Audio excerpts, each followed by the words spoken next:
Halo Sobat Click and Smart. Kali ini kita akan membahas topik bertemakan pengetahuan penting bagi kamu yang sedang memulai atau akan memulai karir di bidang startup, yaitu 8 poin penting untuk startup. Yang pertama adalah pitch deck. Berharap perusahaan yang kamu rintis mendapatkan pendanaan. Nah, pitch deck adalah salah satu cara menunjukkan mengapa perusahaan kamu layak mendapatkan pendanaan dan perhatian dari pihak lain, angel investor ataupun venture capital. Pitch deck adalah sebuah presentasi singkat gambaran umum mengenai rencana bisnis perusahaan kamu. Tak hanya untuk menjelaskan rencana bisnis, pitch deck juga bisa kamu gunakan saat bertemu dengan perusahaan lain untuk bekerja sama atau orang yang akan menjadi calon co-founder. Oleh karena itu, dalam membuat pitch deck tidaklah boleh asal-asalan. Tampilannya haruslah menarik dan informatif. Idealnya jumlah slide untuk sebuah pitch deck adalah sekitar 10 slide. Ke-10 hal tersebut adalah judul, permasalahan yang menjadi alasan perusahaan tersebut hadir, nilai lebih yang ditawarkan perusahaan, besaran market, model bisnis yang dijalankan, rencana pemasaran, analisis terhadap kompetisi bisnis yang dijalankan, tim manajemen, proyeksi keuangan, apa yang telah dilakukan serta apa yang akan dilakukan jika mendapatkan pendanaan. Poin nomor 2 adalah value proposition. Adalah elemen penting yang perlu diperhatikan oleh setiap perusahaan jika ingin produk atau layanannya dipilih oleh pelanggan. Ini adalah elemen terpenting dari proses pemasaran. Value proposition adalah menunjukkan kelebihan yang dimiliki oleh perusahaan kamu yang tidak dimiliki oleh yang lain. Untuk mencari tahu dan menetapkan value tersebut, bisa dilakukan riset calon pelanggan dan riset kompetitor terlebih dulu.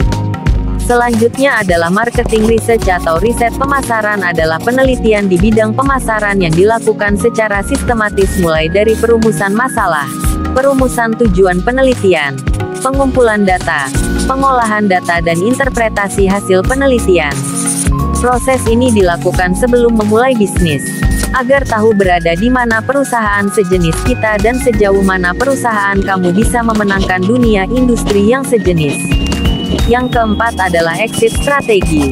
Strategi perusahaan untuk mengakhiri bisnis tersebut. Misal, dengan merger ataupun akuisisi. Dalam proses merger, pemegang saham dari masing-masing perusahaan yang meleburkan diri akan tetap eksis sebagai pemegang saham dalam perusahaan baru yang terbentuk.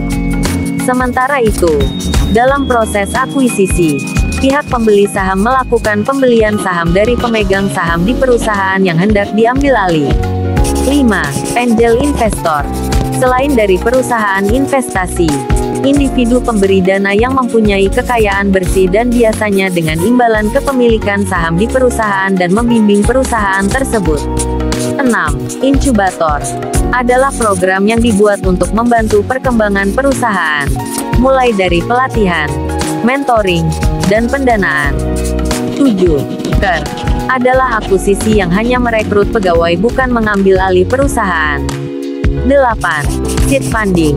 Adalah pendanaan tahap awal dari investor ke perusahaan, sebagai model pengembangan dan berkembang ke tahapan seri A SDC.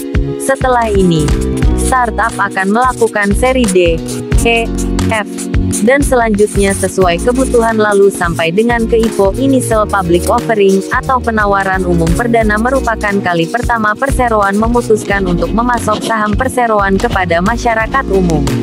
Ini bisa menjadi tahap terakhir dari tahapan funding atau pendanaan startup dan membantu startup dalam mengembangkan dan mendiversifikasi diri mereka sendiri. Ketika sebuah startup memutuskan untuk melakukan perjalanan ke publik, startup harus membentuk tim eksternal yang terdiri dari penjamin emisi, pengacara, akuntan publik bersertifikat, dan pakar pasar modal. Kemudian akan berkembang ke arah berikutnya yang dibedakan berdasarkan nilai valuasi atau kapitalisasinya, yaitu unicorn memiliki nilai valuasi $1 miliar AS, dekakon $10 miliar AS, dan hektakon senilai $100 miliar AS. Jadi itulah 8 poin penting untuk startup yang harus kamu ketahui. Semoga informasi ini bermanfaat bagi kalian semua ya. Sampai bertemu di video selanjutnya. Terima kasih.